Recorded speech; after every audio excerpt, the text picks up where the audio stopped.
Welcome to Sunrise Daily today. I'm Chamberlain Lusa. Welcome to you from Abuja here. Indeed. Good morning and welcome to the program. I'm Maupe Ogun Yusuf.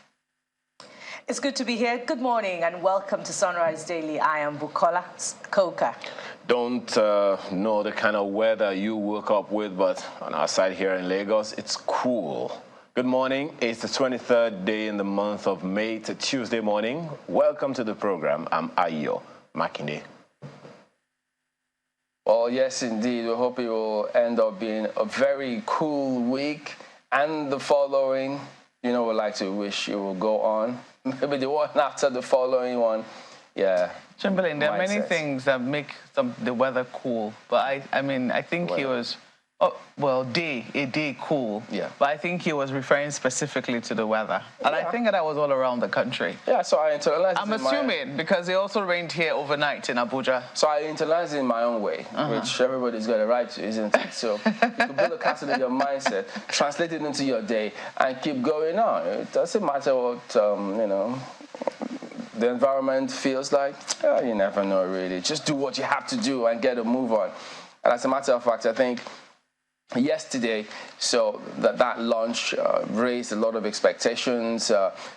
Almost who doesn't want to see the economy turn, for the better? The things, remember those days? We had lots and lots of manufacturing plants in the country, and it was a lot. But who knows? We'll see how much of that we can highlight this morning. But we're going to go right ahead and take you through some of the dailies here this morning.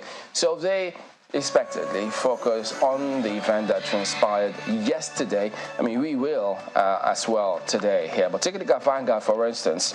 $21 billion revenue, 100,000 jobs coming from our refinery, Dangote. So what a big event it was yesterday. So they were all there. Indeed, and so by 5 presidents. Yeah, and so it's good to have positive developments coming through from here. On the back of the Guinness World Record, smile on a lot of people's faces as well. But you get to find out in the course of the program here today. So here's another one. So this kind of narratives, that's what I'm talking about. I think we're on the same page in terms of what you like to see about this country, isn't it? $21 billion revenue, did they say? And 100,000 jobs. Wow. So that is huge. Wow, that is huge. Well, look at some of the riders. Says first products will hit market in July. Refinery, a game changer, Buhari. Facility will impact Nigeria's economy positively, Emefiele. Lagos provides best opportunities for investors, Sanwo-Olu. Our investment in Dangote Refinery is strategic, Kyari. So there will be lots and lots of expectations. So we'll try and break it down and see what does this literally mean. What should we expect? How should we approach all of these things, different sectors of the economy, I might add. But yes, so the image you see on the front page there as well at Dangote Refinery commissioning. So God, who's who in that industry, in that sector, even in Africa and the world, as a matter of fact, all there for this big event. And so just beneath that one, you see presidential poll. Why tribunal rejected live coverage? So you go ahead and read it. So if you thought it was going to happen, oh dear, I guess you have to perish that thought. So maybe you might want to see why, to assuage any frayed nerves, if there are any such thing at this point in time. Who doesn't like to see what's happening in there? I tell you, it would have been much more than a soap opera. It would have attracted a lot of views in terms of what are they even saying. You can just imagine what would have happened. So maybe they just thought, nah, we'll pass on this one. We don't trust what these boys can do with us if we go live. What was happening? Lawyers are standing on the table to question their witnesses. Well, oh my goodness. Sometimes, I don't know, to be honest, if this is going to be, because to be honest, at the end of the day, people say, who is on trial? It is the judges that are on trial in this matter. Because according to a famous Indian judge, it says both the petitioners and those who have, come as defendants, they know the truth of the matter. It is the judges who have to decipher what the truth is based on what has been brought before them. So the judges, do they want to be under the sort of scrutiny, for instance, that the cameras, live cameras bring to a court? But you know what? Whether there are live cameras there or not, the judges will still be under scrutiny at the end of the day. Oh, yes. Oh, certainly. So it starts from there. It starts from here. Yeah. It starts from here. Because some people think this is indicative of what will come. You know, when you start with a request such as we want live cameras in court. And then, you know, where do you go on from there? Let us see. I mean, let us see. I sincerely hope that at the end of the day, whatever judgment their justices, their lordships reach, that it will be satisfactory and it will be justice to all concerned, and it will be seen to be justice to all concerned. Will that really happen in this case? That's the prayer. That's the prayer. To be seen to have been. Yes. Nobody wants to envy them. I mean, you don't want to be a judge at this point in time on this kind of matter, because whichever way the pendulum swings, you will get different narratives, and they will justify them and almost make you believe them as though they were deep fakes. Well, just above this lead story, look at this Naira redesign. Are they still? Okay, well, it's back here though. Massive cash hoarding resumes. When I saw the new Naira, I said, I still have these notes, all these notes here. So. You can't blame people, because what's happening is that for the last how many months, since the Supreme Court judgment saying that old notes should come back into the system and should be alongside the new notes until December this year, the new notes have been very scarce.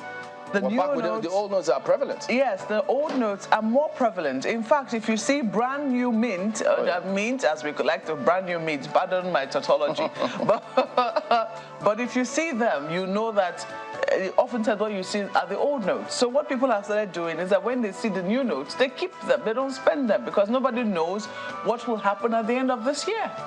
No one knows. Well, we expect, of course, there will be some commentary because, I mean, swearing-in is a couple of days, so they will have a major decision to take up until that December. In fact, when they get in, I imagine the next... Major decision and a major investigation. Oh, yeah, so who knows? But since it's APC to APC, what should we expect? How should they handle it? Well, I don't know. We would like to be a fly on the wall when that happens. I'm going to leave that Mr. and Mrs. for IO to read much later. That's Vanguard this morning. I'm looking at Daily Trust. So of course, they too are also focusing on the Dangote refinery. I will be surprised if any paper isn't focusing on the Dangote refinery this morning. There will be more to that story. Trust me, if no paper or if any paper isn't taking that as a lead story. But take a look at what Daily Trust is saying. Dangote refinery, a game changer. That's according to President Buhari. Flags of Lake Chad oil drilling today. So it looks like the president does have a very busy week. Nigeria to be self-sufficient, according to Dangote, to generate $21 billion, employ over 100,000 youths, African company for Africa by an African entrepreneur. That's according to ECOWAS. Well, it's certainly something to be proud of. Page 4 is where you get to see details. At the bottom here, Sudan crisis, Nigerian pilgrims to pay $100 airfare hike. So you see that thing when something affects your neighbor, you think it doesn't concern you. It's only a matter of time before you begin to feel it in bits and pieces. And this is one of the areas where our pilgrims are now beginning to face it. $100 airfare hike. You might want to see what that is about on page 5 of the Daily. Experts want Tinubu to insist on synergy among security forces. CBN stored intervention disrupt activities at Buhari's alma mater. Well, find out what that story is about on page 3. And stakeholders reject renaming of aviation ministry. Want return to transportation. Okay? So they do not want to be a standalone ministry. Is that what I get from this headline? Don't run away with it. Take a look at the story on page 23 of the paper. Let's leave it there for Daily Trust. But just before I leave it, I just looked at the back page and look at that. The record breakers. That's what they're writing on the back page. And yes, Hilda Baci's name is certainly coming up there. So find out who else the record breakers is speaking of. Let's leave it there for Daily Trust. Who's coughing there? Are you a record breaker yourself too? Okay, please stand up. Bukola. Well, Malkwe, I have a surprise for you. The Daily Times chooses to remind us of something else. Is it record breaking? It's not. Well, it's something we already know. Okay. But it's other than the high point of the Muhammadu Buhari administration as it winds down. And this is it. Nigeria loses 2,500 under 5 children daily from preventable causes. And it's the Vice President, Professor Shibajo, speaking yesterday at a community-based training program under the auspices of the National Primary Healthcare Development Agency. And this is really sad. And the front page also, they say a picture, says 1,000 words. There's also a stark reminder of the number of hundreds of thousands of people who are living still in internally displaced persons camps. And in this picture, you see them being given, relief materials. So we're not even giving our children the opportunity to start off, to kick off their dreams. What happened to the promise of governors to invest massively in the primary healthcare agencies across board? The Nigerian Governors Forum sometime last year partnered with the international community, but how many have made good that promise? That's the big story on the front page of the Daily Times. And let's go to the bottom strip to look at more prospects for commissioning before the President Muhammadu Buhari finally says goodbye on May the 29th. Listen to this one. Buhari to commission second Niger bridge, 6 other legacy projects today. So we look forward to that one. And going quickly above the nameplates to do a check on some stories, you'll also find real reason presidential election petition court dismissed request for live telecast of proceedings. It appears to be an exclusive to the Daily Times, but details you'll find on page 3 of the paper. And lastly, NLC set to picket CAC over anti-labor practices, and you find there it's the NLC president, Comrade Joe Ajaero, speaking. Let's leave it there for the Daily Times. This Nigerian newspaper is, well, that's not to say, of course, that the Daily Times didn't also cover the Dangote story. You find it at the top right corner of the paper. This Nigerian newspaper is next, and look at it. Dangote shocks oil world, built largest refinery in Lagos. Stories on page 4. Buhari says plant is game changer for Nigeria's economy. First fuel products ready in June 2023, that's according to Dangote. CBN pegs cost of building at $18.5 billion as African presidents applaud project. You know what's also interesting about this story is that I've read some comments attributed to some leading figures in Ogun State that said that their past leaders ought to be punished. Why? I guess because maybe Dangote had previously gone to Ogun State, and for whatever reason, that couldn't happen. But hey, well, a lot of lamentations. Well, but for good reason, we now have the refinery, and it's in Nigeria. But I heard, another business mogul saying in that report yesterday that they had purchased Kaduna and Port Harcourt refinery, but that purchase was reversed by the administration at that time. It was really sad. Perhaps we would have been celebrating multiple refinery projects in the country today. Well, that's the lead of this Nigerian newspaper. I wonder who would want to purchase. Very loaded answer there. Who would want to purchase? By the way, Malkwe and Chimelin were talking about the prevalence of the old Naira notes over the new Naira notes, which is significant. And would like to hear your comments as well. Let's also call out the banks, because now that we have an abundance of the notes in town, the banks have refused to revert to the 10,000 Naira per withdrawal. I wonder if you're experiencing the same thing now. What you get is from the time of the scarcity, 5,000 Naira per withdrawal, at one time, for which you be debited the normal, is it 35 Naira or 36 Naira? I'm not aware of that, because how many days Let's ago? know what your experience is when you're using your ATM for Just withdrawal. a few days ago, I still made a withdrawal of 20,000 Naira. At one withdrawal? At one withdrawal. That may be from your bank, but if you're withdrawing from another bank, it may not be the same. So let's see what your experience is so that we can, put the banks in check. And as for the old or new Naira notes, those who have it are not spending it. Let's just put that there. But look at the picture on the front page, of course, that of the refinery. Right under that picture, you find no live coverage. That sounds like the gavel's been dropped on that. The presidential election petitions court turns down PDP LP demand. Find the details of that on page 5 of the paper this morning. Right beside the nameplate, WhatsApp allows users to edit sent messages within 15 minutes. Yeah, if you made a mistake, read it again. Then you can edit. I don't even know how that's going to work. But let's also know, of course, what your experience has been on that. That's this Nigerian newspaper this morning. Chamberlain. Telegraph talks about politics, presidential poll, Supreme Court to decide Tinubu's eligibility to contest May 26. What's today's date again? Okay, so you go ahead and check that out for yourselves and look at some of the writers here this morning. Fixes same date for judgment in PDP's double nomination suit against Shatima. PEPT to decide on consolidation of petitions against Tinubu today. So it is a big day for them. It will be, hopefully. Whichever way you look at it anyways.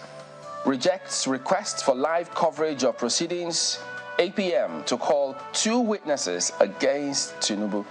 So that's all here for you. And just a little piece about the aviation industry. Brutal Accra route rivalry persists for Nigerian Ghanaian airlines. And then you get the NIMASA recommissions Tompolo's armored vessels and several other scenarios here with New Telegraph today. Well, let's take a look at what leadership has for you and on the front page, and they still have this 16 years after Blue Star setback. Dangote leaves his dream. So some people remember that this is not his first attempt at trying to do something this humongous. But take a look at that and look at how they couch that. 16 years after Blue Star setback, Dangote leaves his dream. Accolades as Buhari commissions Africa's largest refinery in Lagos. They also have this, who said what? Project to transform Nigeria's economy, that's according to PMB. Dangote hails CBN governor over efforts to complete project. Dangote came to Lagos with nothing 45 years ago, says Sanwo-Olu. Okay, so is Lagos the new New York? The land of dreams?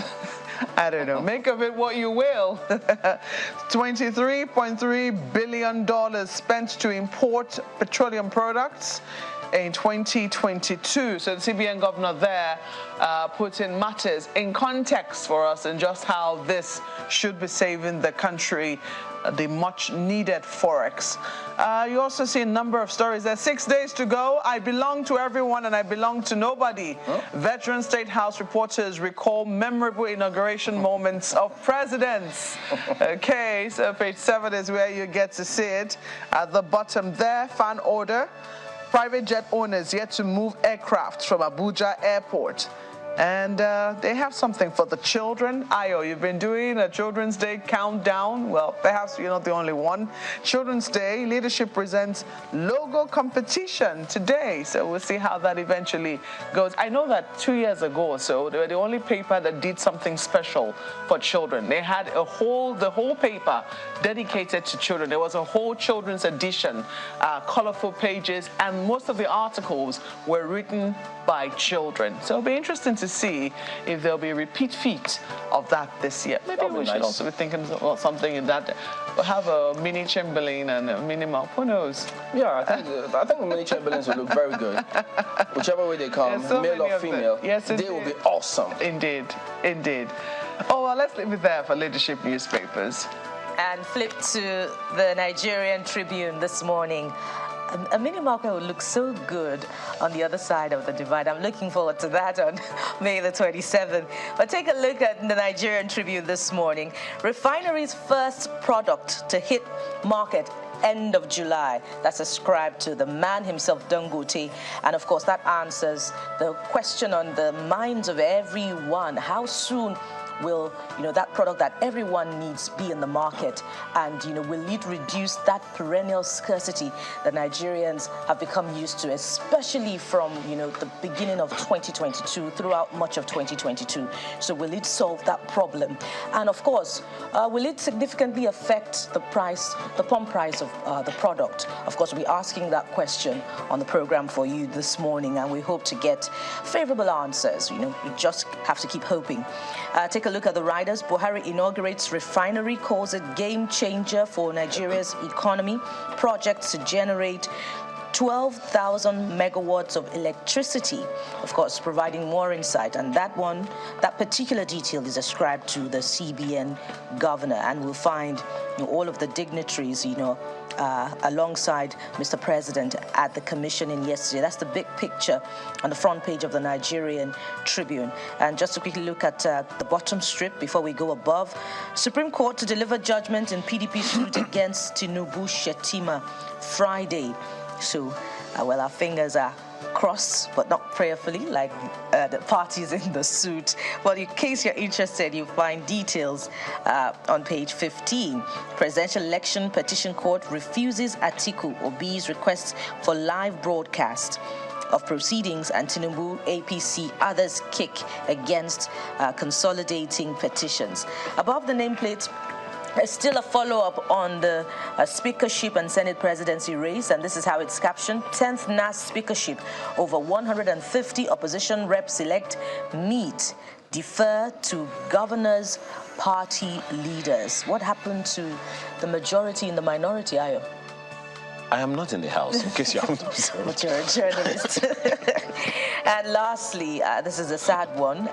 22, that's at the extreme right corner of Tribune, the Nigerian Tribune. 22 killed in Benue and Plateau State. It's hard to get used to, that gnawing fact that, security is a helpless scene in that part of the country, the north central part of Nigeria. And we must ask continuously questions of our security agents in the north central. Let's leave it there for the Nigerian Tribune. Most certainly hope some people are looking at that intently, because we covered the same story yesterday of a good number of people, I think about 15 or thereabout, mentioned having been killed. And this morning again, not something to celebrate. Now, who's with the Guardian newspaper this morning? Here's why. It's on the front page.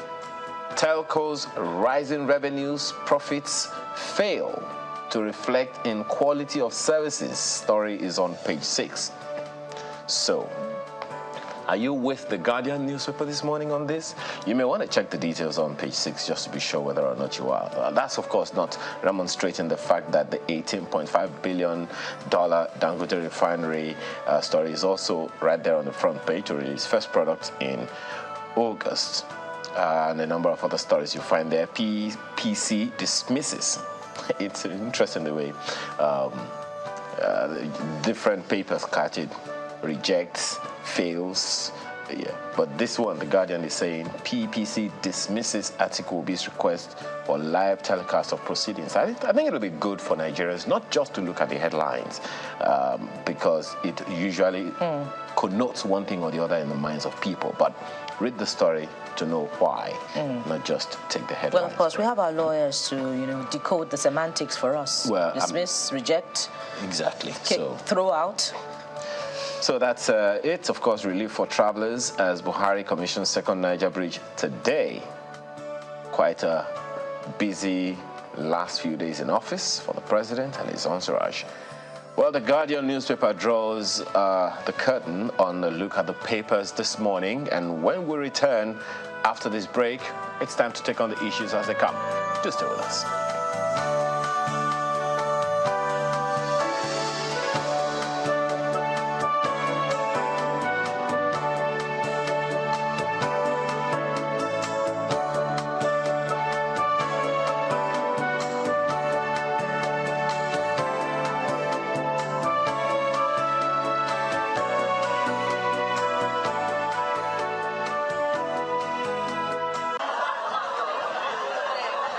Dreams, they say, do come true, and today it did once more for 27-year-old chef Hilda Baci.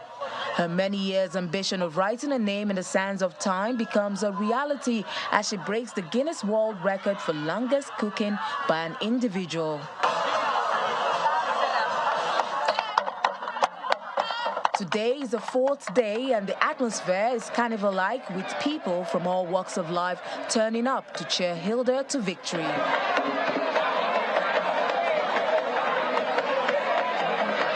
Celebrities including Akpororo, Nancy Nsime, Ara, and Yolua, amongst others, joined a growing list of celebrities who've been turning up to show support. In an earlier statement posted on her social media page, Hilda described her motivation as desire to tell positive stories about Africa with food, and she has, with her cooking, cutting, and many other kitchen chores. At the 45th minute of the 87th hour, she breaks a standing record held since 2019 by an Indian chef, Lata Tandon. But it isn't enough. She's going ahead to extend the lead amid cheering from her growing fans.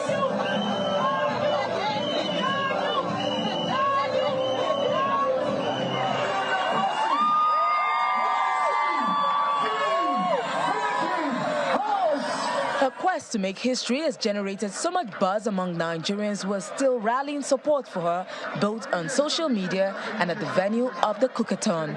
She's been receiving commendation messages from important personalities, including President Muhammadu Buhari, the President-elect Bola Ahmed Tinubu, other 2023 presidential candidates, including Atiku Abubakar and Peter Obi, and the Governor of Lagos State, Babajide Sanwo-Olu, who visited in person. The exercise has provided different moments, and even in the face of obvious exhaustion, she pushed on to a desired moment of victory at our 140 minutes.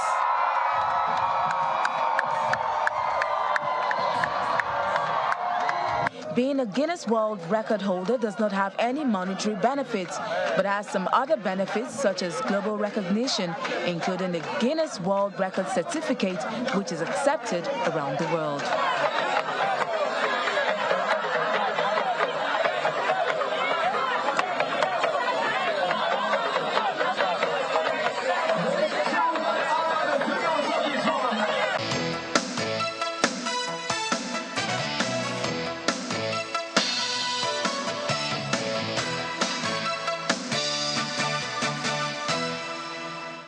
I wonder if I can do the longest unbroken speech, whatever. Just keep talking for the longest number of minutes. I don't know if I can do that, but presentation, longest marathon presentation. Just keep talking. But you know, I don't know if I can do what Hilda Baci did. But hey, let's hear from her this morning. Hilda Baci, the chef whose hold on the Guinness World Record for marathon cooking is under review. Thank you for joining us this morning, Hilda. Thank you so much for having me. Good morning. It seems you haven't quite rested enough, I can imagine. Let me begin on this comical note. One of the things that we saw was that on social media is that some people want to claim you for Ghana. Are you a Ghanaian?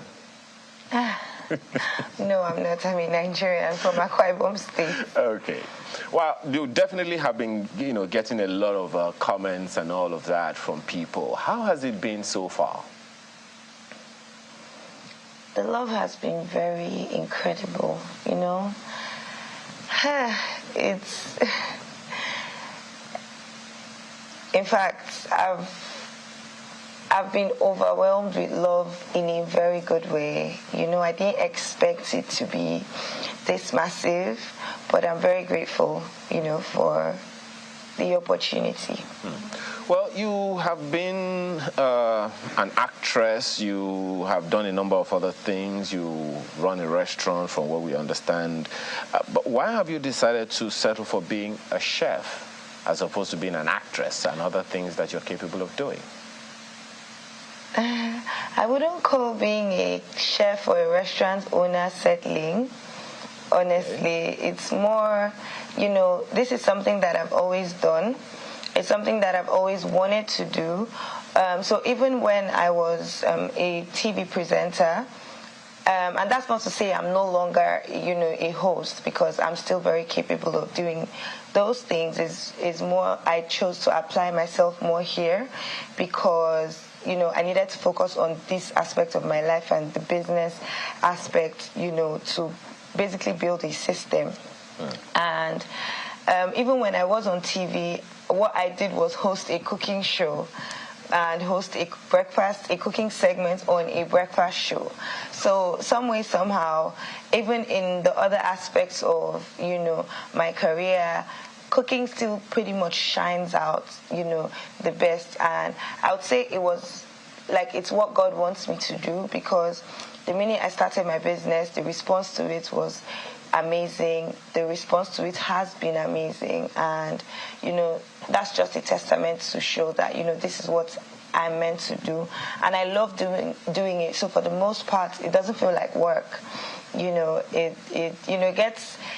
We get to the working side of it, but the core of it, which is the actual cooking and building the recipes and creating the recipes, doesn't feel like work, because I honestly just enjoy doing it.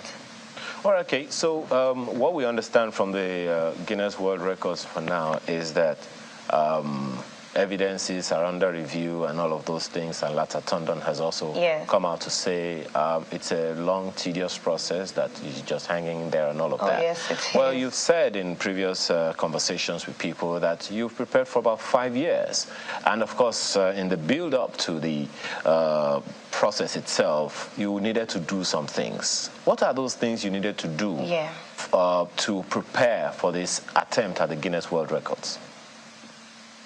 Other than obviously registering and trying to get the approval to even attempt the record, there was a lot of planning that went into place. But for my personal improvement, obviously I had to work on my mental state. So I did a lot of meditation, a bit more therapy. And I went to church, I prayed as much as I could. I worked out. I worked with a trainer, Kemen Fitness.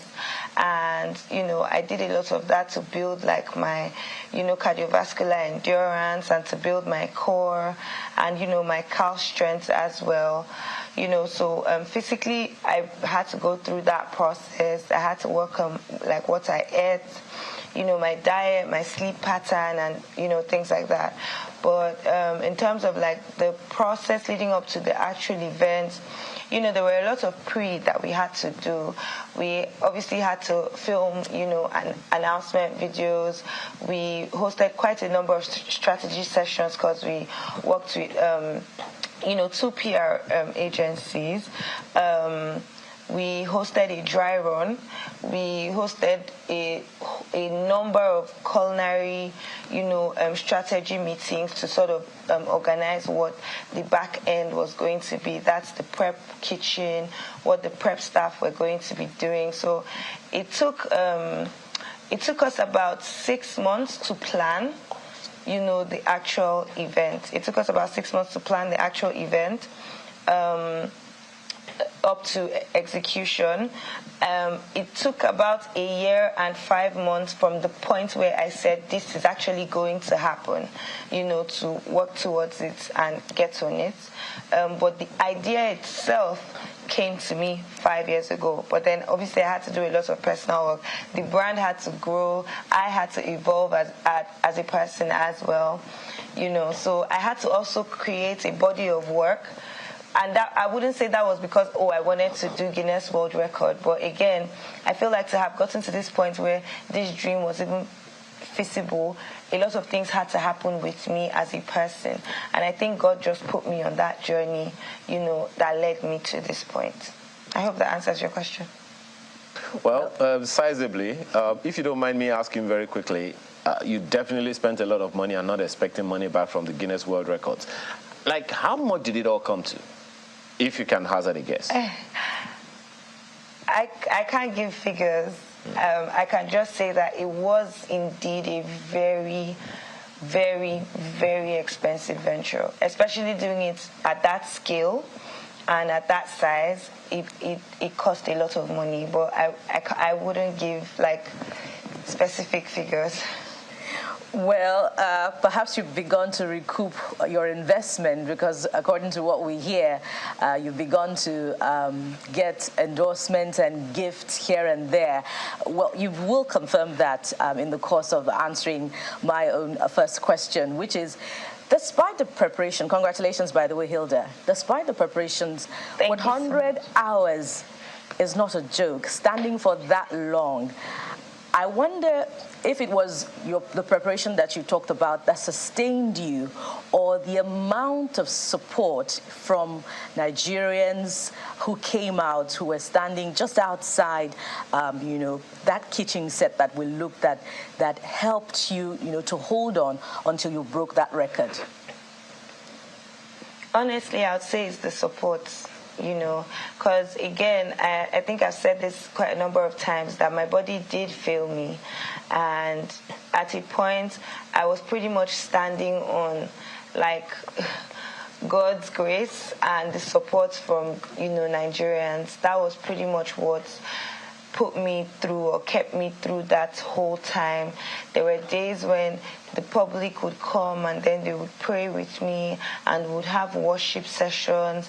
And I would say, honestly, we just all put our faith together and requested a miracle from God, and he just gave us that miracle. Because if it's just, honestly thinking about it, if it is by physical ability, I'm not the most fit person, despite the fact that I had worked out. I hadn't been working out for years before this. You know, I had been working out for a couple of months leading up to this. So I would say physically, like if we're thinking about it, like physically, I don't think that is so possible. So without the support from Nigerians, you know, without the help of God and the Holy Spirit, there's no way I would have been able to see this through. Honestly, I wouldn't have. My friends were very supportive. They came through in their numbers and they stood with me. I have friends that stood with me for hours on end just so that I wouldn't feel discouraged. You know, I had supporters standing under the rain, you know, praying with me and cheering me on. And even till now, I still feel a huge sense of gratitude to Nigerians and basically everyone across the world that supported me and were so invested in this attempt. Like, I cannot even thank them enough. Like, I don't take the support for granted one bit. And definitely, I owe this to them. Yeah, and I'm sure they're proud of you as well. Lastly, I wonder how you feel about reports that one other chef is planning to break your record so soon after you've broken the Guinness Book of Records. Honestly, I think that's why, you know, the Book of Records is there. You create a record for somebody else to break it, you know. But I just feel like it also has a lot to do with the buzz that, you know, has come out of this. And it might sound cliche, but it kind of makes me happy because, again, one of the reasons why I did this was to inspire people to dare to dream and just do it, right? So if people are trying to get on breaking records so soon, it means that, you know, we've like been able to achieve a little bit, if not, you know, in entirety, that, you know, goal and that dream, you know. So in the normal human sense of it, please, they should just wait for me to collect my certificates first so that they can actually break the record. Because again, people say they want to break Hilda's record, but what that means is I have to get my approval so that is actually the record that they are breaking. Because if that's not the case, then that's not what they're going to be doing. I don't know if you get my point. Oh, yes. Well, honestly, we do understand that. It's a bit exciting to see that, oh, you've done something and now everybody wants to do it.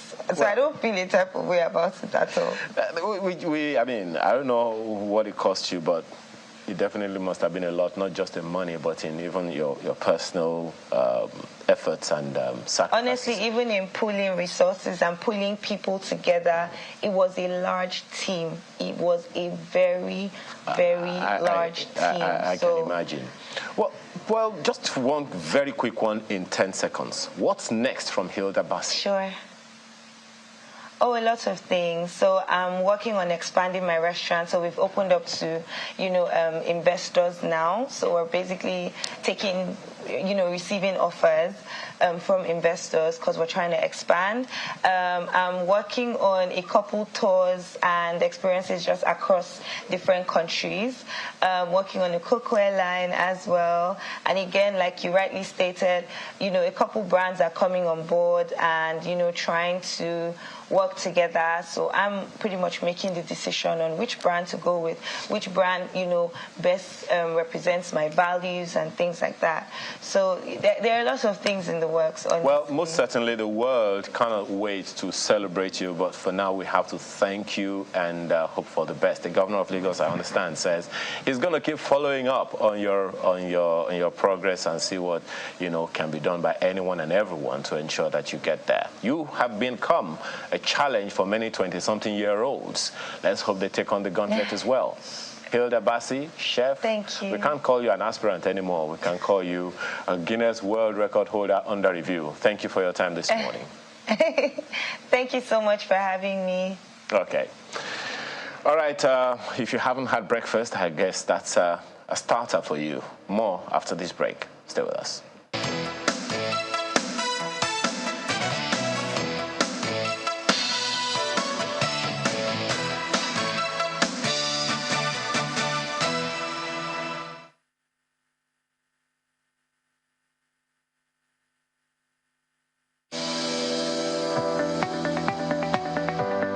The Duchess International Hospital opened its doors in October 2021. The mission of the hospital is to reverse medical tourism. We take particular care here at the Duchess to bring together a combination of the brightest and the best locally, as well as Nigerians in the diaspora who are interested in returning to do very good work for the benefit of our patients here in this country. The good thing is that we have all international expertise here, all international facilities here, international people working here. Everything is coming together in a space which was considered not great in terms of the availability of healthcare.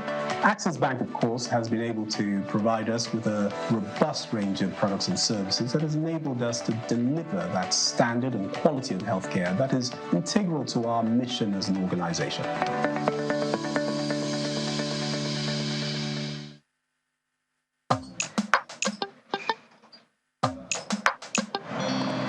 And indigestion? Try Just Eat.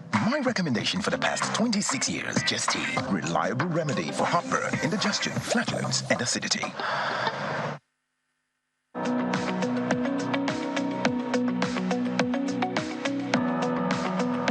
We had a number of IT companies at that time, but most of them were essentially focused on, just like we say it in the industry, moving boxes, and we felt there was need to fill a gap where tech companies will also act as advisors and provide support, technical support to the several clients, out there in the industry who needed, such services from tech companies. And I think that was, the mindset that led us to, create Tennessee at that time.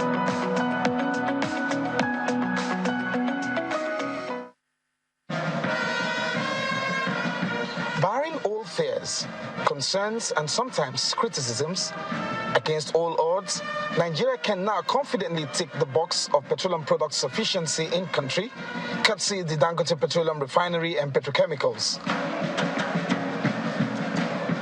It's the commissioning day for this largest plant of its kind in the world, so it had to draw the array of guests that came calling.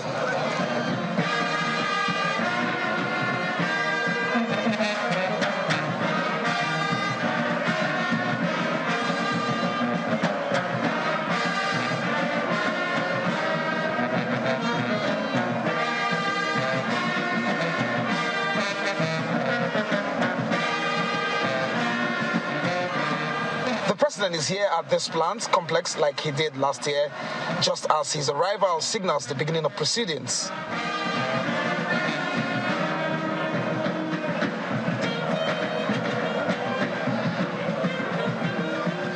Proud moment it is for Alhaji Aliko Dangote, and to clear all doubts regarding today's ceremony, he assures that this plant will refine crude oil and will produce PMS and other petroleum products into the Nigerian market. We have built a refinery with a capacity of 650,000 barrels per day of crude oil, plus 900,000 metric tons of polypropylene in a single train, which is the largest build ever. We have selected the best plants and equipment and the latest technology from across the world. Our product slate is designed to meet the highest quality standards of the high-value products, including premium motor spirit, PMS, automotive gas, oil, diesel, aviation fuel, kerosene, ATK, Euro 5 standards that will enable us to meet, not only to meet our country's demand, but also to become a key player in the African and the global market. Our coastal location and offshore loading and offloading single point mooring facilities with the capacity to receive all our crude oil supplies and evacuate up to 75% of our liquid products, giving us direct access to the rest of Africa and the global market. For the numbers, one of the persons who saw returns on investment of this project says Nigeria's economy will practically become better for it. The takeoff of this refinery comes with numerous economic benefits to Nigeria. In the first instance, it will generate thousands of direct jobs of over 135,000 permanent jobs. I'm also proud to state that electricity of about 12,000 megawatts of electricity will also be generated. More importantly, this project avails Nigeria with significant savings, both in terms of foreign exchange and in easing the fiscal burden of our federal government. This project is sited in Lagos and it could have been elsewhere, so it speaks fortune and the host governor feels honored. 45 years ago, and you see the coincidence in the story, 45 years ago, who came to Lagos all the way from another mega city in our country, Kano, who saw the prosperity, the diversity of our country, who came with nothing, but in 45 years has built the biggest empire in the world for Africa. It's his last week at work before he bows out. It turns out to be a busy one, oiled by this historic event. President Muhammad Buhari has got some bragging rights here.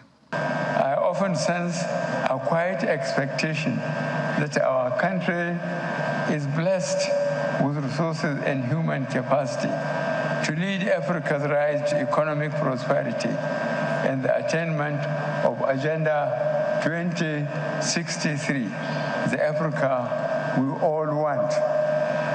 But to achieve the goals of Agenda 2063, Africa must come together. We must integrate our economies, eliminate barriers to trade, and energize our youthful population to scale up our productive capacity.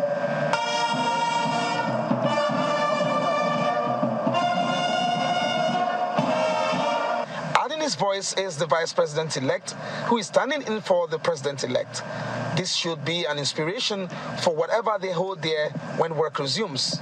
That the Dangote refinery will be the most consequential single project to come on stream in recent times, and is bound to have a huge impact on the growth and development of our economy and positively influence the life and well-being of our people. At the end of the remarks, Mr. President then leads some select group to a tour of the plant and then commissions same. For the records, the quality of petroleum products from this plant is the Euro 5 quality, and that's world class. It will also export some in addition to meeting domestic requirements, plus the petrochemical components. Aliko and I bought the Port Harcourt and Kaduna refinery, I owned 20% of that consortium. And of course, it was reversed by the administration that came in then. What a big shame.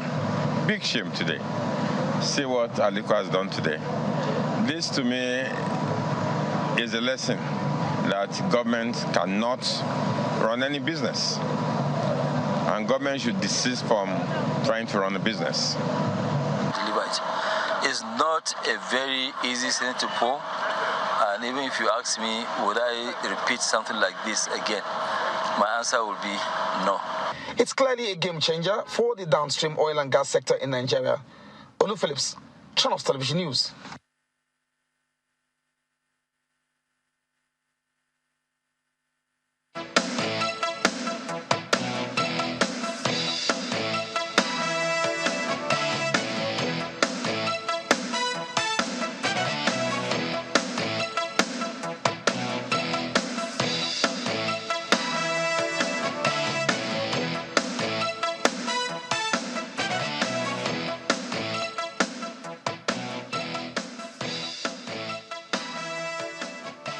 Welcome back. Dr. Ayodele Oni joins us next. He's an energy law and policy expert to just give us his perspective on what transpired yesterday. Good morning, and thank you for joining us on the program here today. Well, yes, we've heard about the capacity of the facility, what will happen by July, the first of this product to hit the market, jobs that will be created. But let's just break it down in terms of what that means for the regular people, you know, you and I, daily, everyday people. So, yes, what a feat it is, but just go ahead and tell us now. From this huge facility that was commissioned, breaking records of sorts, and then expectations definitely will be high. So, in practical terms, tell us from your perspective about this refinery, what should we expect in practical terms now? Thank you very much for having me. A few things we should expect. We should expect that the perennial scarcity will be a thing of the past. That's a positive.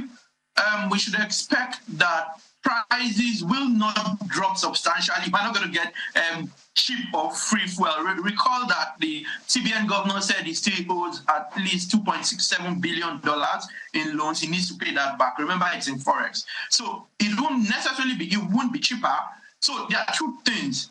It will be slightly cheaper when they remove subsidy compared to if we had to import. Because importation means that there'll be an additional, say, 27% to that cost of the refined product. You would have to consider international shipping cost, haulage, ship to ship, insurance and all of that. So prices will be much lower, but will be lower than if we were importing.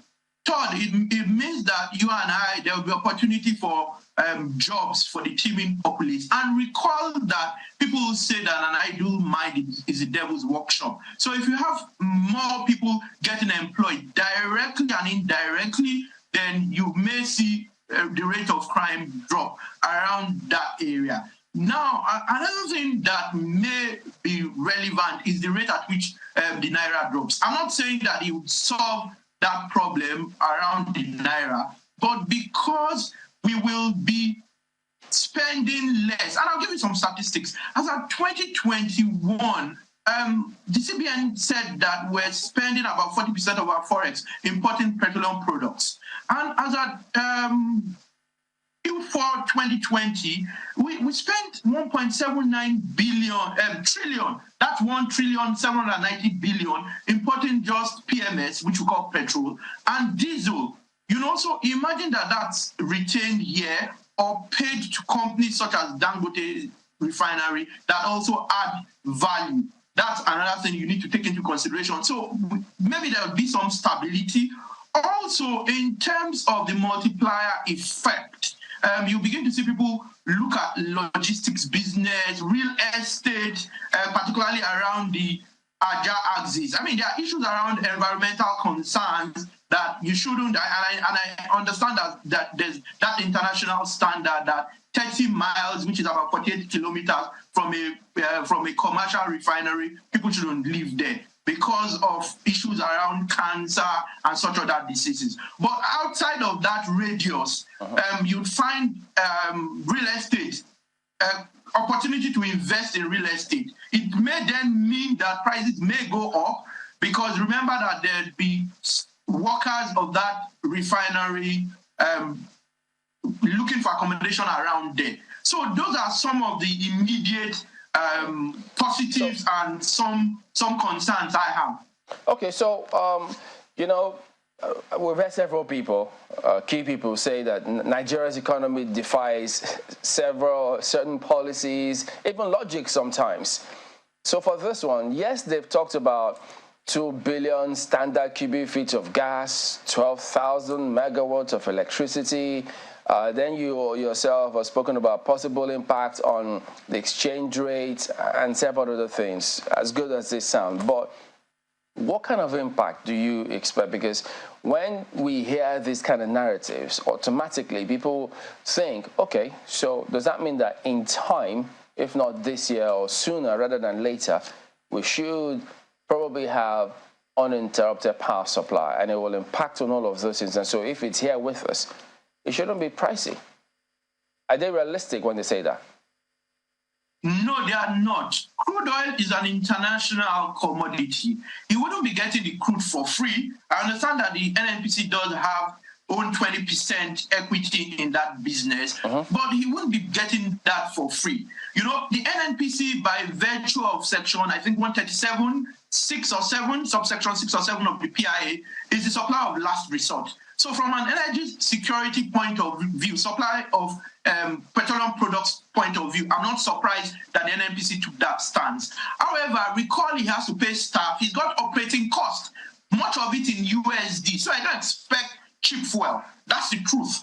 Well, about 12,000 megawatts. I don't know where that stems from. I think that's wrong statistics or data. I'm not sure, because the power plant isn't even up to 400 megawatts. So I don't know where that stems from. Now, what you may consider may be gas production, refining, and all of that could lead to more investment in generation. And I would say generation isn't a problem. It's around distribution and transmission, but that's not the purpose of this conversation. So no cheap petroleum products, generally speaking, but will be cheaper than if we're importing. That's the much you can get, if you want to be completely honest.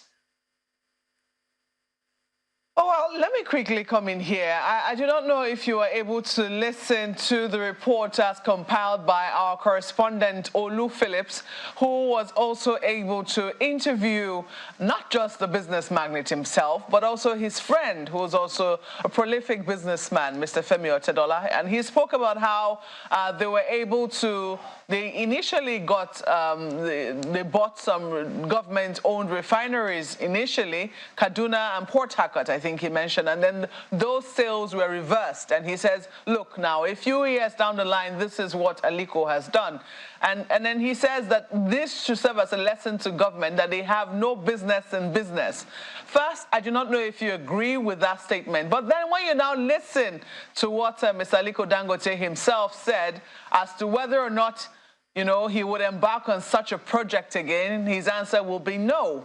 I do not know also whether you've seen that very controversial statement released by Mr. Bayo Onanuga on his Twitter handle, talking about how, you know, Mr. Dangote announced this to a few media people, and then, you know, some people say only a foolish man will want to build a refinery, and he says, I'm that foolish man. So looking at our context, looking at the Nigerian investment, or let's say business context, where he's taken the plunge to build a refinery this massive, and of course at the end of the day he'll seek to make profits and also, you know, benefit the Nigerian economy.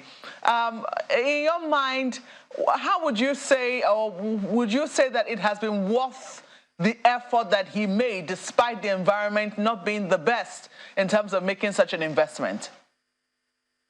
Okay, I think that he always bets on Nigeria, and he's taking a few risks, and those have panned well. I'm sure he's got researchers. He kept mentioning a particular professor yesterday. I'm sure he's got people who do a lot of research who provide a lot of data, statistics and information. You know, and if you do things based on data, if your decisions are data-driven, more often than not, you make a success of it. And the most successful business people are the guys who take the most risk. So I think, yes, it's a risk worth it. I think crude oil and gas aren't going anywhere so soon. We have another 30, 40 years, and I expect that he would have broken even, he would make profit. In fact, the refinery is one of the most complex. If you look at the Nelson Complexity Index, I think it's about 10.5, probably the second most complex and sophisticated refinery. So yes, I think it's a good risk. I think that if you look at what the petroleum industry does say, and what government policy is moving towards, removing subsidy, it then means that he can do it profitably. So he's betting on Nigeria. He's always bet on Nigeria and he's always made profit. Now, I agree also with Mr. Tedola that Nigeria is a bad business person. Look at any business where the government runs, they almost always fail. It's different when government is just a shareholder. Look at the NLNG. I think government owns about 49% equity. It's one of the most successful businesses. So as long as government doesn't run, government can own equity. It doesn't bode well, particularly for businesses like refining, which rely a lot on efficiency. If you're not efficient, you don't make profits. You'd run at a loss. If you're not efficient, one, it's like airlines too. If you're not efficient, and it's economics of scale too. Volumes, economics of scale, and efficiency. So you need business people who are thorough, who are determined to run such businesses. So that's I think they are quite accurate. I agree with both of them that it's worth it. One, he won't do this kind of thing because of the challenges. I know there were cost overruns. Whether they started from $9 billion and it ended up being $18.6 billion or so. So I mean, in those instances, you know that you need to push to make success of it. And you don't want to have a second project of such in your lifetime, particularly when you consider his age too. So I think I agree with both of them. The analysis seems spot on to my mind. When you also look at, I mean, one of the major reasons why for a number of people, they think that a refinery, a private-owned or privately owned refinery might not necessarily work in our system is because of the fact that government still dictates the price of petrol, which is the most consumed commodity. Diesel has since been deregulated. Aviation fuel, maybe there is some subsidy, maybe there isn't. It's very unclear. But we know that when the price of aviation fuel goes up, we feel the prices in the ticket sales. So I'm just wondering, in looking at our environment, our business environment, what do you think that government needs to be doing to make sure that investors, would-be investors, can take the kind of risks that Mr. Aliko Dangote has taken without so much trepidation, without so much uncertainty? Okay, you've answered a part of the question. Certainty is key. No one invests in a climate where there isn't certainty. I'd rather invest in a climate where the laws are difficult, the environment is quite difficult, then I know how to navigate. Part of why investments stalled in the oil and gas industry was because of the petroleum industry. What was a bill, now an act? For almost 20 years, we weren't sure what the outlook will be. So one thing is certainty. Two, I think overregulation can also be a problem. Determining pricing. If you look at section, I think it's 205 sub 1 of the Petroleum Industry Act, it says petroleum products should be based on market prices, unrestricted market pricing. So if government does not only pass policies, I think we are good with passing policies. And I did hear someone say that the challenge isn't with policies in Nigeria, it's about implementation. So we need to continue to remain competitive.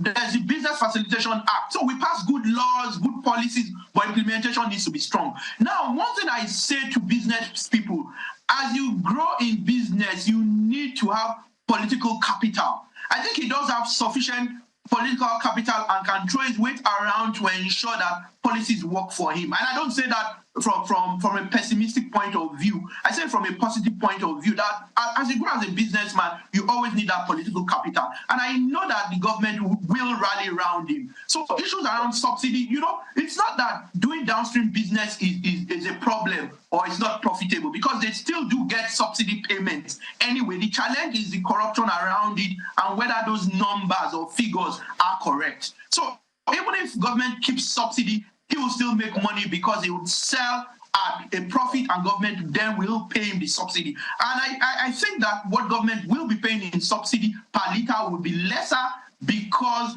those costs that relate to importation will not be there. So those are my immediate thoughts. I think he will make a success of it. I think policies will work for him. I'll pick up on that. Implement the Petroleum Industry Act. We'll pick up on that a little in a moment. But when you say as you grow in business, you need to have political capital, what does that exactly mean? Because there are several businesses and people who just feel, look, they don't want to get involved in politics or leverage on any such political capital because you never know. Not many people can manage what political capital, as it were. So does that then mean that when you grow in business, you don't have political capital or you choose not to, you have a limit that you can go? Well, it's controversial in my own view, and that's my personal view. As you grow, you probably can make your first billion without political capital. But as you grow in business, you need to have, that's why even in the US, there are companies set up to deal with senators to get bills passed into law. So it's not unusual in democracies. So you won't join a political party, for example, but you would have strong relationships with those in government. You can't be the richest black man and not have political capital, not even just in your country, even internationally, because you're adding value, more value than anyone else is. So that's important. You want to be sure that policies do not work against you. It's controversial because many people raise an eyebrow, but I think that's the reality of it. You can be a very successful businessman, but it's just my own personal view and from research, you do need to be able to get good policies passed, whether it's tech, whether it's energy. You want to be sure that you probably could sponsor bills, you could have relationships with senators. I think that you want to just ensure that policies are not made that destroy your business. And I think you can't do business without that. But as you grow in business, as you make more money, as you become more influential, I do not say you'll be partisan, but I think you do need political capital at a particular level. For some people to draw the line there, when you say you didn't say they should be partisan, it might be, it's just a very thin line in terms of how they will navigate with this one. But who knows? It appears as though politics may have to mix with almost any and everything, as it were. But about that subsidy matter, which you spoke about in passing, could you shed a little more light on that? Now, new government is going to come in next week. All of that will be on. So the big debate about subsidy, to be or not to be, how should they go about it with this commissioning now? First products hitting the market in July. What should the people then expect? Do we expect that there will be no more subsidy? And if that were the case, what kind of impact will it have on availability of petroleum products and diesel, for instance, which is the price almost going over the roof? So what should we expect?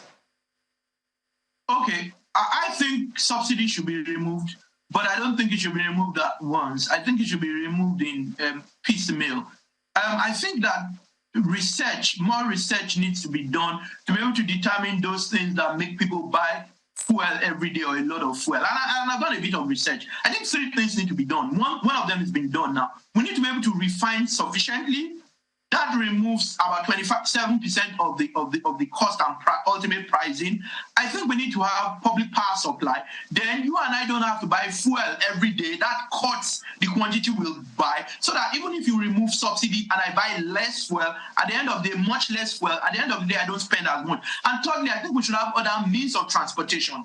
So if you have other means of transportation that do not necessarily rely on PMS and diesel, if we can have water transportation where people can drive from their homes to a park and ride, 2, 3, 4, 5 minutes drive, and can have their cars even placed on trawlers and moved on water to the island, and they drive another 5 minutes. That cuts, if you drive from Ikorodu to Lekki, I hear it takes about 5 hours. So imagine spending 10 minutes from Ikorodu to Lekki because you could go on water. So it cuts your expense or the quantity of petroleum products you use every day. If that cuts, it doesn't matter that you remove subsidy, because if I was using 50 liters every week, if it becomes 10 liters, if that thing even goes, that's divided by 5. So if it goes by a multiple of 5, I still spend the same amount or less. So I think subsidy needs to be removed. I think it's fiscal rascality to continue to keep subsidy. However, I think it shouldn't be removed wholesale. I think with the refinery now in place, maybe 27%, 30% of subsidy can be removed. As the power sector improves public power supply, we can remove another 30, 40%. And as we improve on other means of transportation, we remove the balance. That's my own view. I think it needs to go. Because I'll give you some statistics. Yeah. If we spend 1.79 trillion, that's 1,790 billion only in Q4 2022. That's a problem. We're spending 400 billion every month on subsidy. You know, that's another challenge. And about 32.4% of our budget goes to under recovery for subsidy. So if you take all these numbers and you channel those figures into productive activities, then we should make more progress than we currently are making. So I think subsidy needs to go, but I think that it should be removed in piecemeal, and that's my own view. We need to determine each of these factors. What do they add to the ultimate price of petroleum products? Importation adds anywhere from 27 to 32%. Not having public supply means I need to then buy fuel every day. That reduces how much I spend. And if I can spend less time on the road, it also reduces how much I spend on transportation. So I think it needs to go. Now, speaking around subsidy, if subsidy is removed without all of these being in place, the CPI is going to jump. That's the consumer price index. Inflationary trends and all of that are going to be the case. And we might have a bit of chaos. But I think if we have all of these 3 things in place and government is strategic in the way subsidy is removed, then subsidy can be removed without the impact being felt as much. Because it then means factories do not use diesel, LPFO to power their machineries. They can use public power supply, which is a third the price of using diesel. It then means if I'm going to work every day, I don't spend 2 hours, I spend 10 minutes transportation. It means I buy only 5% of the volume of PMS I will buy every day. And with refining locally, it means 27% or to 32% of the cost is off. So those are my views. I think it needs to go, but I think government needs to be fair and strategic in its removal.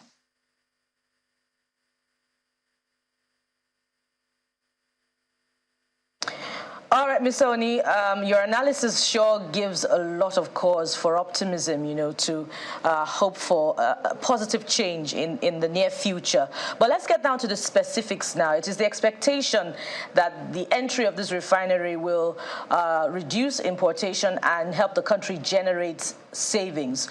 But do we have an idea? The business magnate himself said that it has a capacity of 650,000 barrels per day, to refine 650,000 barrels of crude per day. But do we have an idea if the refinery will, in the short term or long term, help to meet Nigeria's highly controversial daily consumption of petrol per day? We don't know whether it's 40 million liters of petrol per day or 60 million liters of petrol per day that we consume. So do we have an idea that the refinery can meet Nigeria's daily consumption of petrol per day?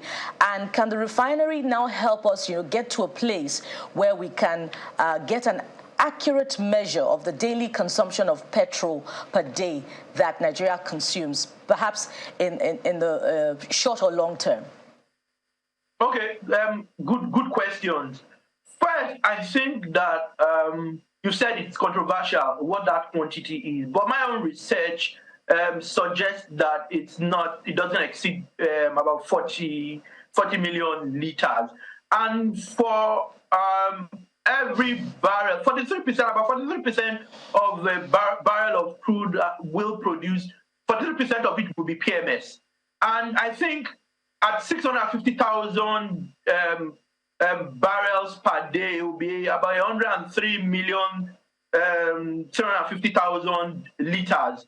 And 43 million, 40 million of that will suffice. And I think it will meet, about 70% of that, of the production should meet our needs. And it will still have about 30% to export. So I think it will meet our needs. At full capacity, it should meet our needs and even exceed. That's when you can even also export. So that's what I expect from the numbers. It will meet our needs. But like I said, it wouldn't necessarily be cheap, but it will be cheaper than if we were importing because of that additional cost. So I think it will meet our needs in the medium term to long term.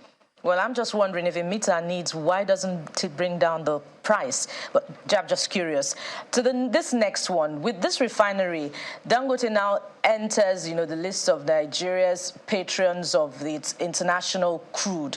Now, as a result of that, will it significantly reduce the number of crude, the measure of crude that is available to the international community? What the production capacity that we have now at the moment is 1.2 million barrels per day, and Dangote will be purchasing a huge portion of that.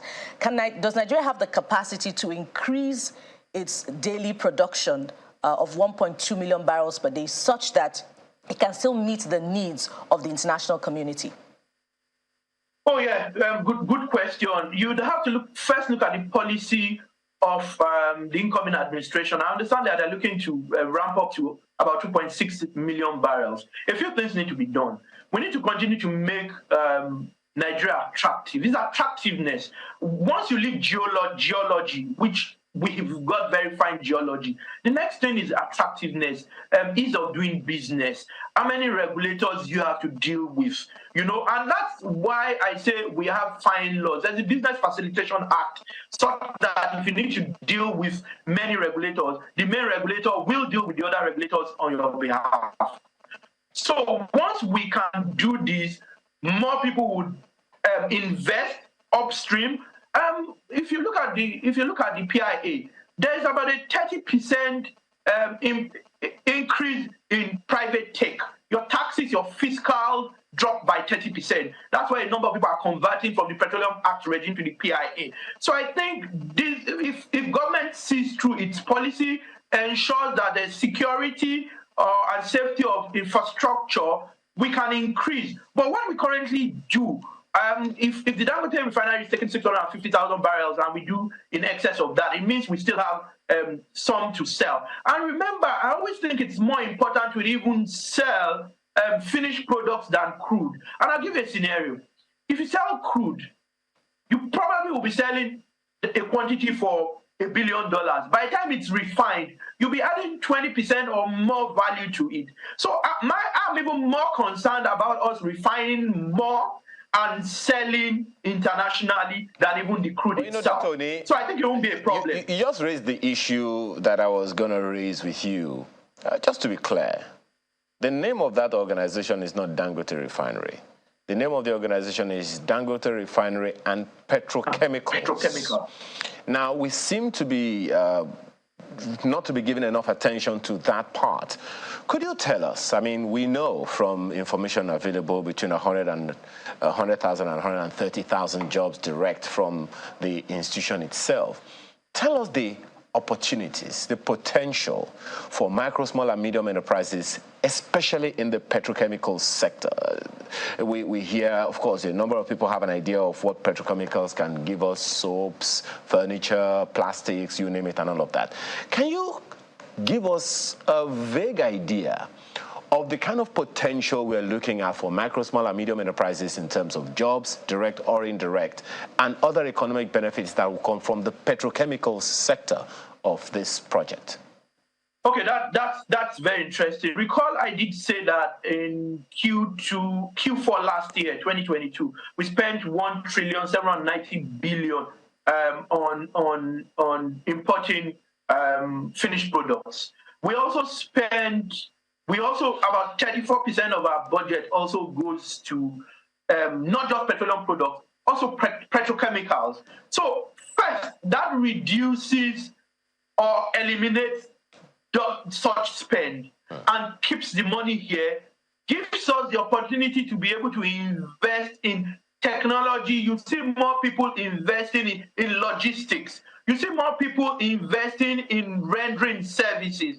You see people producing plastics. You see people producing raw materials or purchasing more raw materials from the petrochemical portion of that refinery, and are then able to cut their cost rather than importing those raw materials. So even much of what you see in this room, a lot of it is from even my laptop produced from petrochemicals to my phone to what you have in your premises, in your offices. So that will lead to direct and indirect jobs from a logistics point of view, from a technology point of view, from even rendering services, beyond guys who will manufacture and who would spend less, such that ultimately you and I would spend less on buying those things. Of course, particularly when the power sector does then work. So there are opportunities. You'd have more people getting employed in those factories. Dr. Oni, you'd have more people getting employed in the logistics. We need to go, Dr. Oni. You haven't given us hazard a guess of a figure in terms of direct or indirect jobs. Any ideas? I think 300,000, upwards of 300,000. Upwards of 300,000 jobs. All right. Yeah, we have to thank you very much, Dr. Oni. I'm pretty sure that this is not the last we're going to hear of this from you on this particular matter. Dr. Ayodele Oni is a policy expert. He joined us virtually. Thank you so much for your time and your thoughts this morning. Thank you very much for having me. All right. There's more to come on this breakfast show. Do stay with us. We'll be right back.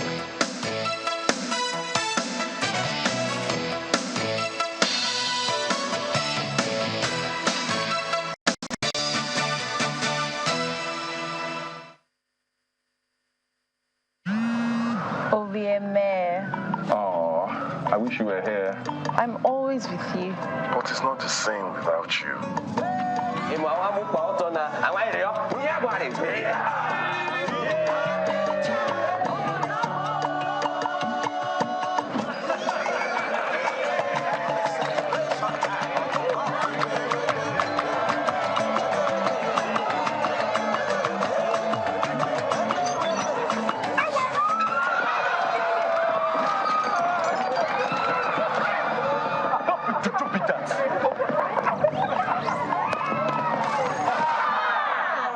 MTN 5G's amazing technology will change how we experience life and the internet.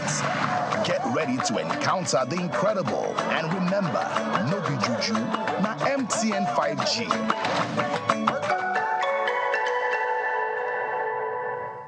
When you have cavities, it hurts so bad it makes you miss school.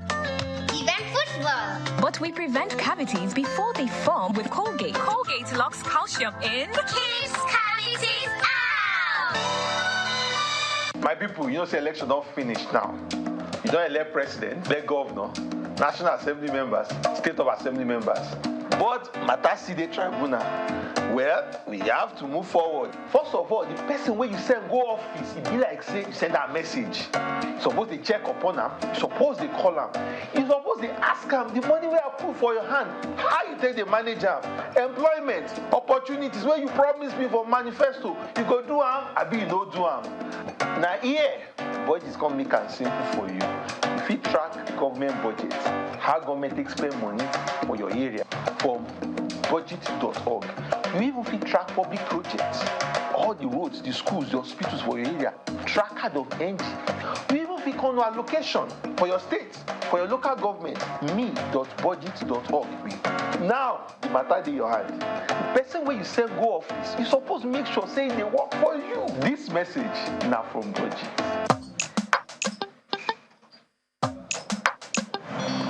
heartburn and indigestion? Try Gestede. My recommendation for the past 26 years, Gestede. Reliable remedy for heartburn, indigestion, flatulence, and acidity. The Commission would like to put the nation on notice to expect more of the kind of wide allegations made by Mr. Matawale, as those at the receiving end of EFCC's investigation are fighting back viciously. But the real issue with Matawale is that he is being investigated by the EFCC over allegations of monumental corruption, award of phantom contracts, and diversion of over 70 billion naira. That is the issue. 70 billion naira investigation. That is the issue. Now I'll give you a little insight into what we have found so far.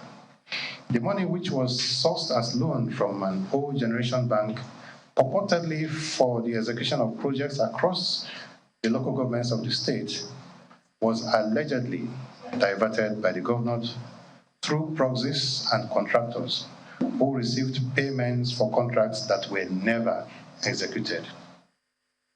Here's a loan. The Commission's investigation so far revealed that more than 100 companies have received payments from the fund with no evidence of service rendered to the state.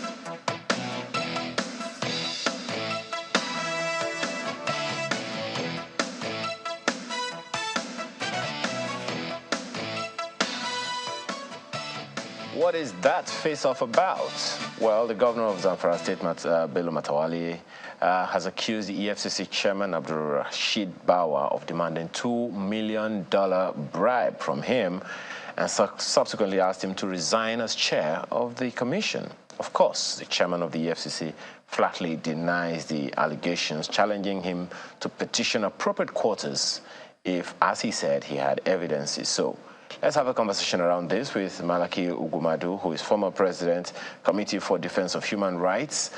He joins us with Debo Adeniro, who is chairman, Anti-Corruption and Open Leadership. Both of them join us virtually, Mr. Adeniro from Osho State and Mr. Ugumadu from Ibadan. Gentlemen, thank you so much for joining us this morning. Let me begin with you, Mr. Ugumadu. What do you make of this, this face-off between these two gentlemen?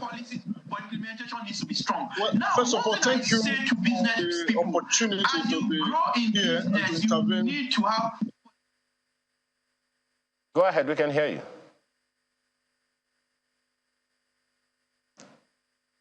Mr. Agumadu, please go ahead, we can hear you. From a positive point of view, I'm already talking. As a businessman, I guess there's some audio challenges there, but most certainly something that is being worked on even as we speak. I don't know if it's the same with Mr. Adeniro. Mr. Adeniro, can you hear me? so even if government keeps subsidy... We'll deal with that shortly, and we'll be right back on that conversation, but perhaps can give you a look at some of the slides we had prepared for this so that you have at least an idea of what the whole thing is about. We'll be right back.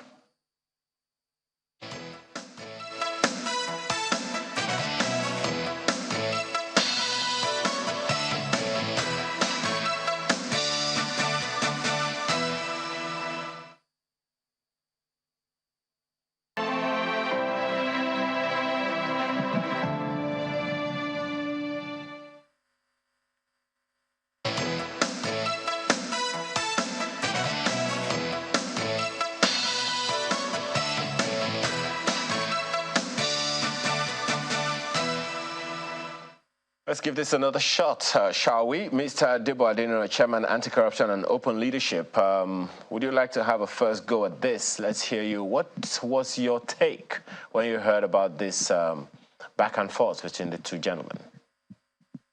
Thank you very much. I saw the manifestation of the Nigerian factor in the two gentlemen, one accusing the other of corruption. But then one is expected to be the deserve of anti-corruption struggle in Nigeria. And is supposed to come to equity with clean hands. And as a matter of fact,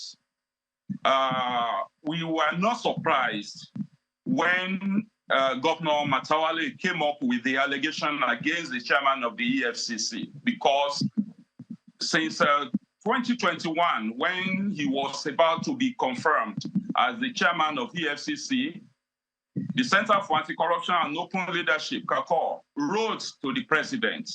And we also wrote to the National Assembly that Abdulrasheed Bawa should not be confirmed until, one, the former acting chairman of EFCC, Ibrahim Mago, is actually retired, dismissed, or, made to leave office.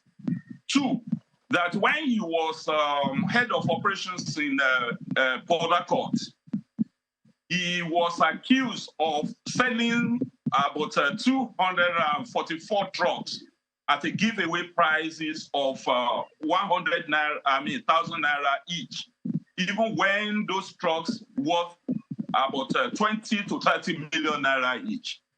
We asked the president to ensure that Mr. Bawa discharged himself of those allegations, even if he's the best person that can occupy, that will occupy that space. But they did none of the above. Rather, the National Assembly went ahead to confirm him as the chairman of the EFCC.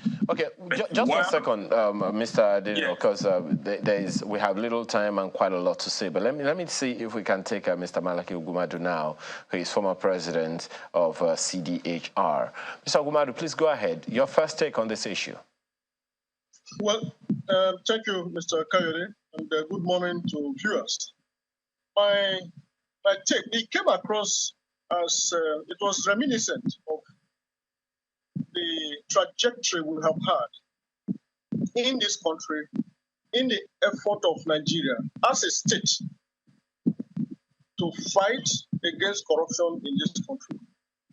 And usually it is accentuated in times of transition, particularly with respect to politically exposed public officers and state actors.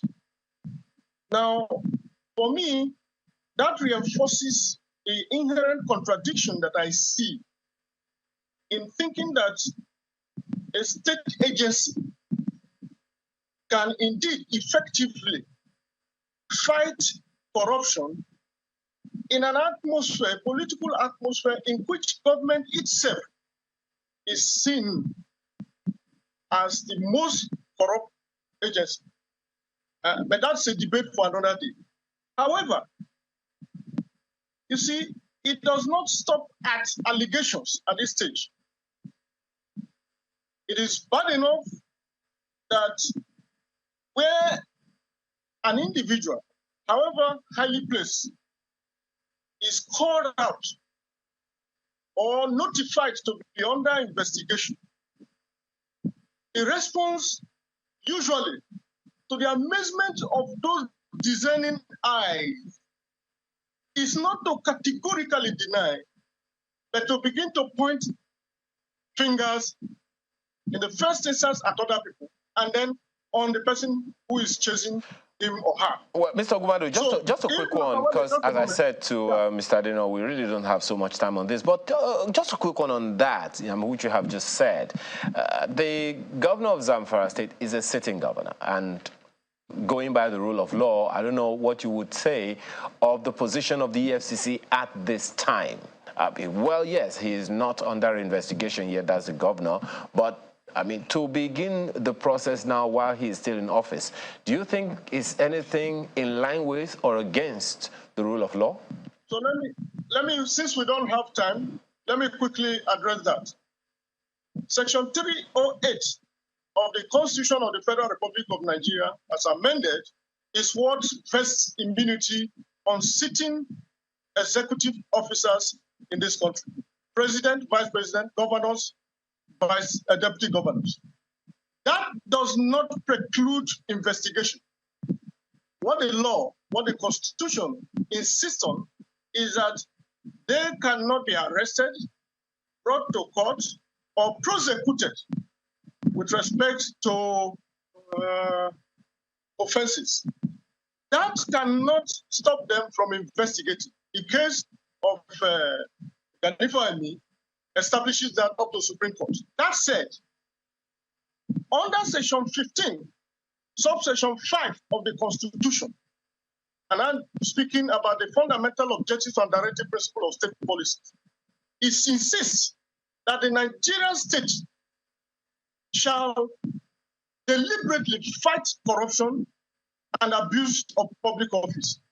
If you reconcile that with Section 4 of the Economic and Financial Crimes Commission, you will see that investigation can kick off at any time.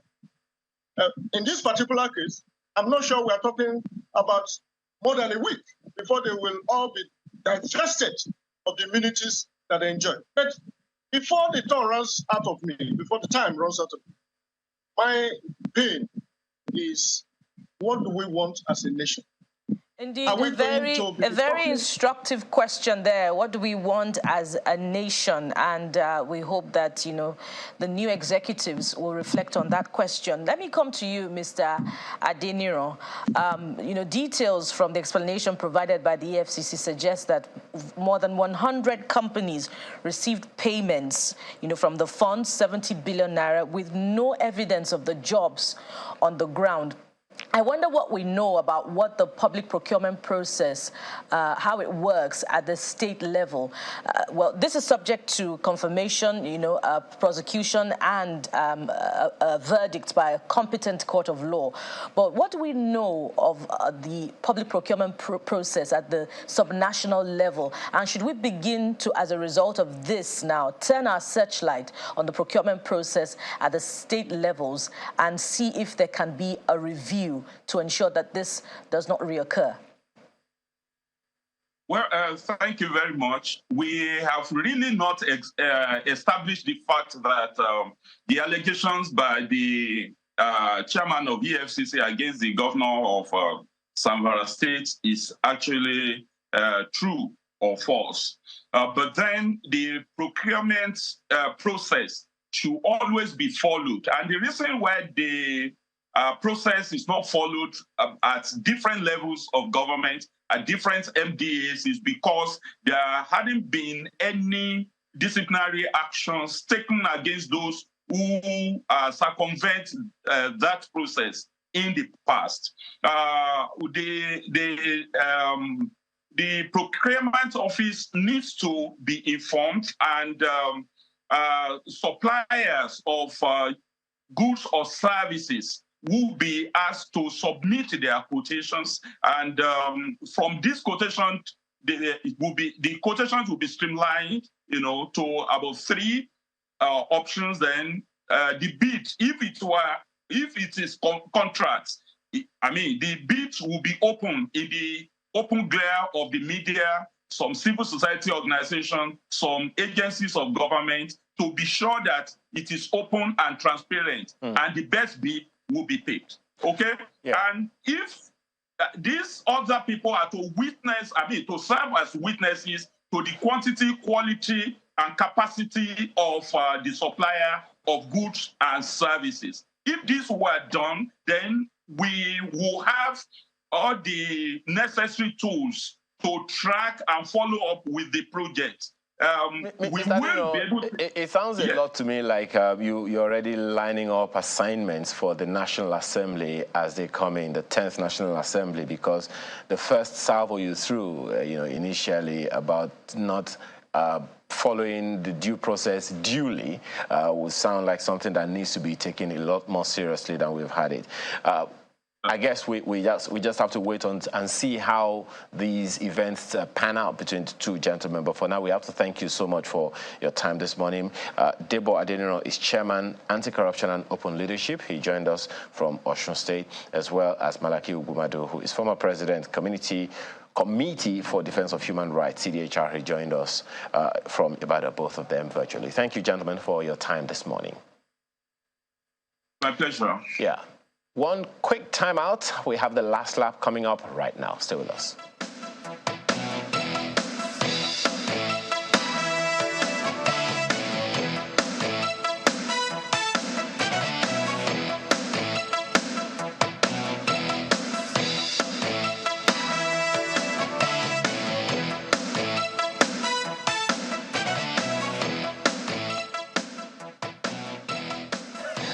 Welcome back. Yeah, Mr. Alwar Asunjani joins us next. He's the head Transparency International for Nigeria, among several other things. Well, good morning and thank you for coming on today. Hello, good morning. Well, when that news got out there, that High Court in Abuja, Federal High Court in Abuja, did say that the president should explain this $460 million Chinese loan to fund the failed Abuja CCTV project and to publish names of Chinese and local contractors who collected some of these projects and put them all out there.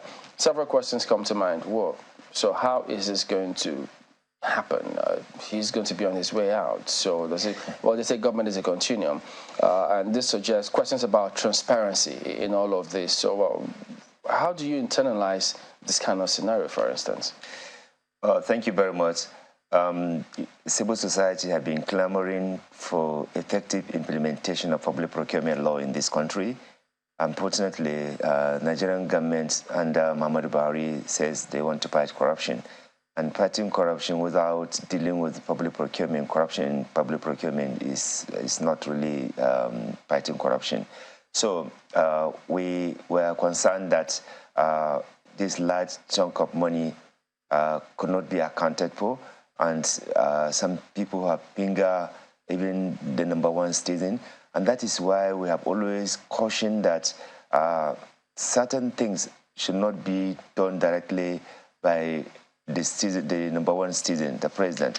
For example, the president is the Minister of Petroleum. Now, if National Assembly want to do investigative hearing, it will sound very ridiculous to compel the president, who double as a minister, to come. And that is why to delegate that responsibility will be the best way, so that, you as president, you oversee the activities of government, but to now take control over it. So Obasanjo has done that, and we saw the mess in it. Buhari has also done it. We have seen the mess on it. But honestly, we have been shouting and talking about misuse of this borrowed money from various, commercial banks, including this one from the Chinese. Sadly, government has just barely 1 week to go, and they are still talking about additional borrowings. We noted that most of these borrowings did not conform with our law, which is the fiscal responsibility law. And many of these loans originally are designed to pay back. It's not for just eating or sharing. But what we see with so many of these loans that have been collected is to finance fraudulent activities. For example, you borrow money to finance 7 trillion. Last year, we spent 7 trillion financing subsidy fraud, because there's nothing like subsidy to Nigerian people. Where must you borrow? You're saying they're not benefiting, not that there isn't anything like subsidy. As a matter of fact, the whole process is a scam, like Buhari has mentioned before now. Buhari confirmed to Nigerians that subsidy is a scam. Go and check before he became the president. But now he's not of that same view now. The worst part of it is that he pays, under his regime, we paid more subsidy fraud than ever before. Now, why do you need to borrow 7 trillion to finance this just to reach some few individual? Because Nigerians don't see this petrol, that's number one. Number two, you borrow money in the name of project, and then you are doing all this scam called constituency project, which ICPC has been chasing so many people to refund money. Look, we have to be serious. There's nothing wrong to borrow money, but you cannot borrow money to be looting it. Concerning, for instance, I mean, taxpayers. That taxpayers, if they are on the wrong side of the law, they could go to jail for that. But for government officials, it comes across as though they feel they could get a slap on the wrist for anything. For this particular scenario, do you see government or this government being held accountable? If it says, well, look, I had no time to deal with any of these things, is it likely going to be held accountable for it? You see, accountability does not end today. Whether you are in office or outside office, investigation can be carried out, and if you are found guilty, you must face the consequences of that. That's how the rules is, So if today you are protected by the so-called immunity, when you are done with your tenure, you can be investigated, and if you are found guilty, you must face the rest of the law. That's number one. Number two, the absence of strong institutions in Nigeria is also making it difficult for even the anti-corruption, agencies to even do their work. So political accountability is becoming extremely difficult in Nigeria because you reward corrupt and criminals with the political powers and appointments. So what do you expect? And these are the people that are supposed to drive the political will to make sure that investigation and sanction are applied. So if you already, if you are already a corrupt person and then you are awarded political power, definitely you are not going to investigate yourself. Neither will you investigate your fellow, a corrupt person. So that is why it is important that we have an independent anti-corruption agencies with the appointment of incapable character of the people that are going to man that. Including you emphasize independent. Yes, we need to have. We don't have that now. Well, the political interferences. Despite the effort by EFCC, ICPC, there are certain things they are not able to do. For example, the declare Apabio wanted. You could not even honor to even go there because he has a backup. And so many of them who even contested the election that ordinarily, if we have strong anti-corruption agency, in the first place, they cannot even, contest election because they have been under investigation or they are even being prosecuted. And now the next thing is they are, being pardoned. So how do you, institutionalize anti-corruption to go beyond a particular regime or beyond an independent aspiration? Now we have lost it. We have not been able to institutionalize that and allow the citizen to drive the process. But it is just on the basis of somebody say, okay, let me, pretend to be fighting corruption. But more corruption are coming, more corruption are emerging, and because of the absence of this accountability, even within the operation of some of the anti-corruption agencies. For example, it is only, of recent that we advocated and get board for EFCC. EFCC for a long time was operating without board. How do you have an organization like that that will be operating without an oversight? National Assembly is completely incapable. Big questions, which you're about to go to another place. Whether Nigerians will say, oh, where are we going to start? But this investigation now has now been instigated by a CSO, civil society organization. Yes. And they've taken this matter to court, and the court has now asked the federal government to come and be accountable for this loan, because for a number of people, I think that's the biggest concern. Any kind of money, yes, of course, should concern us. But when we borrow to carry out projects, you would think that there will be safeguards within those projects to ensure that not only are the monies used for what we say we want to use it for, but to ensure that those things work. You and I, and now Chamberlain, live in the Federal Capital Territory. We can see that there are remnants of, evidence that, at some point CCTV cameras were actually purchased. At least you still have some remnants, which will point to the evidence that maybe you know, they existed at a point at these locations. But here we are now. We know that these things are not working. We know that more than the ones that we see, they are just shell cases. The cameras have been stolen. A lot of things have been vandalized. The ones that are not stolen. So you have to ask, knowing that we borrowed money to carry out such a project, shouldn't we have in place a safeguard to ensure that these things, it's not just about buying and fixing cameras, it's also ensuring that they work as it ought to work for the benefit of the people. This is a city, federal capital territory that once suffered the effects of terrorism. So I'm just wondering, what do you think we should be putting in place to ensure that there are safeguards, especially when we borrow money, to make sure that things like this work? Okay, in the first place, some of this money were borrowed not with the intention to make things work. It is just an opportunity for some people to siphon public taxpayers' money. This has been established because the conditions. $460 million? Yes, because the condition for. Okay, what about the $1 trillion that we are borrowing to finance non-existent subsidy? If you are talking of that one, the point is that public officials are sometimes very clever. They design projects that have no productivity, that is not supposed to pay back the loan that you have taken. You cannot go and borrow money to put CCTV. You have internal resources that you could have used that. Why must you go and borrow money in a commercial bank to come and put CCTV? How much is CCTV? Apart from the inflated, amount that they've done, the procurement contract is not even there. Go and check.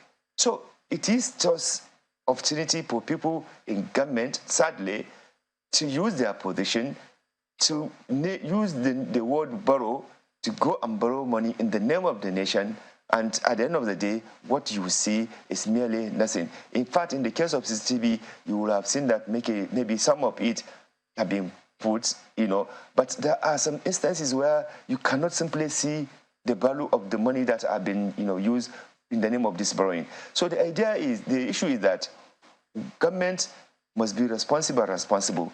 We cannot be borrowing money to just allow some individual in government to divert it for their own personal use. And that is why we have been talking about dealing with political corruption, because when you have corrupt individuals occupying sensitive positions, there can never be any transparency in the way and manner they will do their thing. So civil society will continue to push and demand for accountability. But if you have the National Assembly that is working, where is the National Assembly in terms of oversight? They are supposed to oversight on all government programs and policies and ensure even implementation of the law. Where is the National Assembly? Big question, because I bet you that the only time that this would have come up is, God forbid, if there was an attack anywhere in the FCT, then maybe this would have come up. Because don't forget, there was an attack on the prisons, the correctional facility in Kuje, and then that's when it was discovered that the CCTV cameras there were not working. And then, people raise questions as to the Senate committee, the House of Reps committee that was supposed to be oversighting these institutions. They all went in a truckload of buses to go and see what was happening there. Then you ask, weren't they supposed to? Even went there. Yes, weren't they supposed to have paid this visit before, before this attack occurred, and made sure that those kinds of things were working?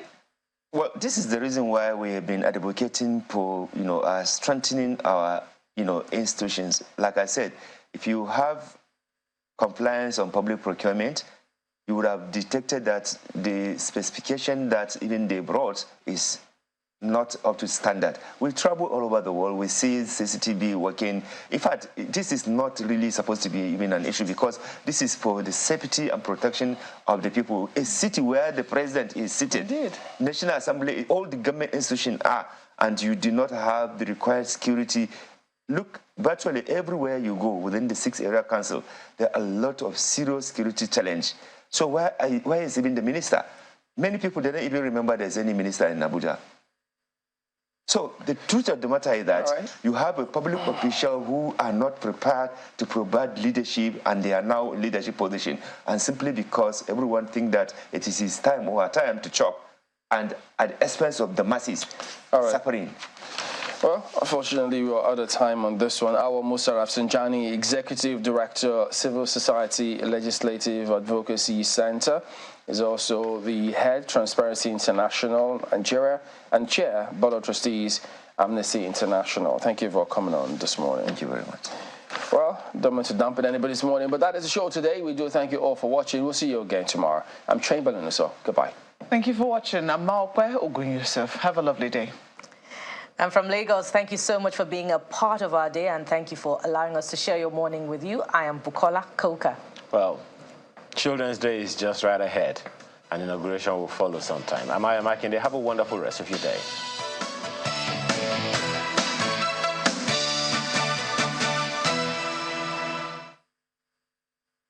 To the south, east and west, Network Africa brings you news stories from all around the continent. With wide-ranging coverage, insights and analysis of special issues, we dissect Africa in its beauty and peculiarities. Network Africa tells the African story from the African perspective. Network Africa, weekdays at 4 p.m. Lights, camera, action, and showtime.